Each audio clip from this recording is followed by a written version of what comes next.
Have you ever lived through the worst day of your life, only to wake up and do it again? And again, and again? Some houses don't just remember the past. They trap it. They bind it to the walls like dried blood beneath fresh paint. They force it to repeat until something changes, or until someone breaks. This is the story of a house in Evanston, Illinois. A quiet neighborhood, a perfect family, and a day that refused to die. So shut the door, kill the lights, and ask yourself, if your house started over every day, but you remembered everything, how long would it take before you broke? This is the house that resets. The beginning, day 1, Tuesday. The Mercer family moved into 14 Lindenwood Court on a breezy Tuesday morning. It was spring. The trees swayed with new leaves. The scent of cut grass floated in the air. Everything was perfect. Tom Mercer was an IT analyst who worked remotely. Quiet guy, mid-30s, glasses, always tinkering with his servers and smart home devices. His wife, Julie, was the heart of the family. Warm, chatty, a little too trusting. She was thrilled to finally own their forever home. And then there was Ava, 11 years old, bright but introverted. She had this way of noticing things, like the sound the stairs made when you stepped just right, or how the neighbor's dog barked at exactly 4:12 p.m. The house was modest. 2 stories. Beige seating. Small attic, a big oak tree in the yard. Nothing strange. Nothing haunted. But Ava felt it the moment she stepped inside. A pressure in her chest, like the house was watching. Day 2, still Tuesday. The first sign was small. Ava woke up the next day and everything felt familiar. Too familiar. Same song on the radio, same cereal on the counter, even though they finished it yesterday. And her mom was wearing the same blue shirt, smiling the same way. That night at 9:03 p.m. the power flickered. Just once, like a breath the house forgot to take. She mentioned it to her parents. Tom laughed it off. Julie gave her the, "You're just stressed from the move" talk. But Ava was watching. She noticed the date on her school tablet. Tuesday, April 4th. Same as yesterday. She asked her teacher. "Still Tuesday, Ava, are you feeling okay?" Day 3, still Tuesday. Now it was obvious. The same homework, same dinner, same episode of the same sitcom her dad watched, and again at 9:03 p.m. the power flickered. This time she wrote it down. A list. Everything she saw, everyone she spoke to. She drew a black dot on her wrist with a permanent marker. She went to bed scared, confused. Day 4, and again, the black dot was gone. The cereal box was full again. The homework unchanged. And her parents? Oblivious again. Ava screamed at breakfast. Through her bowl, Julie stared at her like she was sick. Tom grounded her. Nobody remembered yesterday. But Ava did. She always did. Week 2, breaking point. She tried everything. She wrote messages to herself, taped notes to the mirror, etched a message under her bed frame. "You are stuck in a loop, do not trust the house." She even tried staying awake past midnight. At 9:03 p.m., her eyes wide open, lights on, she sat waiting. The power flickered. And when it came back, she was in bed. Fully dressed. Tuesday, again. Desperate measures. Ava stopped going to school. She stole her mom's phone and filmed everything. She watched herself panic on video. But the next day, the footage was gone. The phone had reset.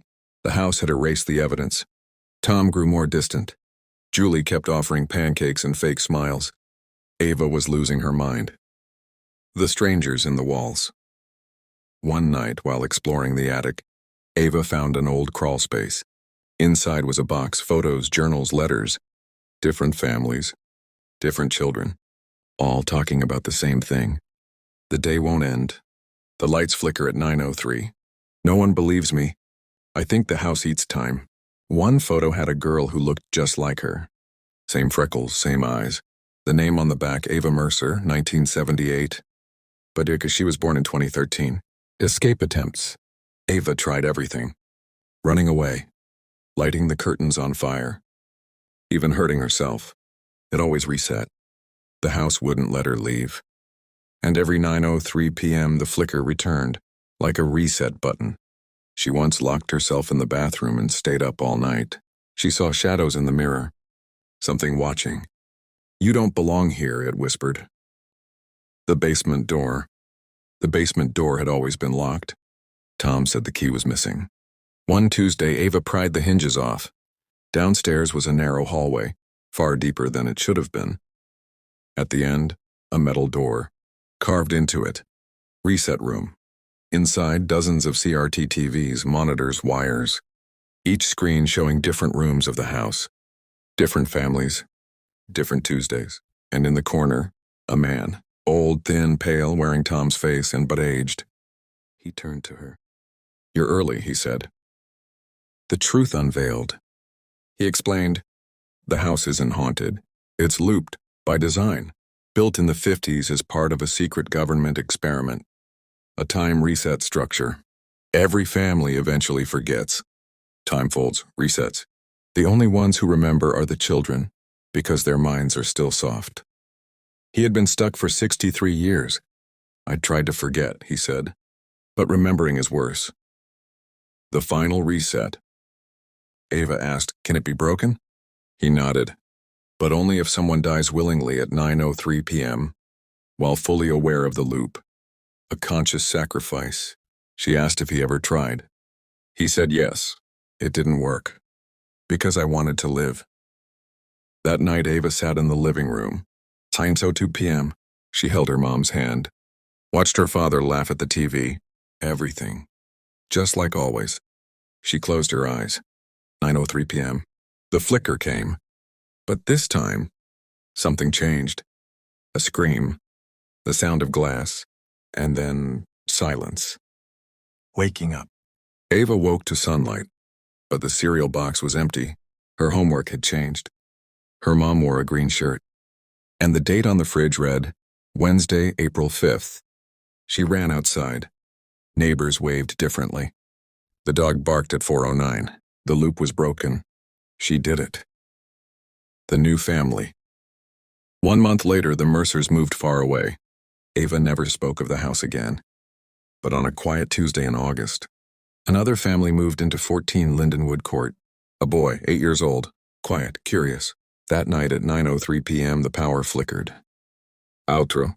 Not every house is haunted. Some are designed to trap you.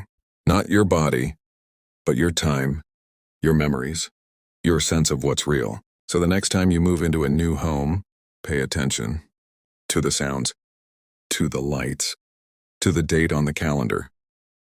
And whatever you do, don't be awake at 9:03 p.m., because once the house resets, you may never leave again.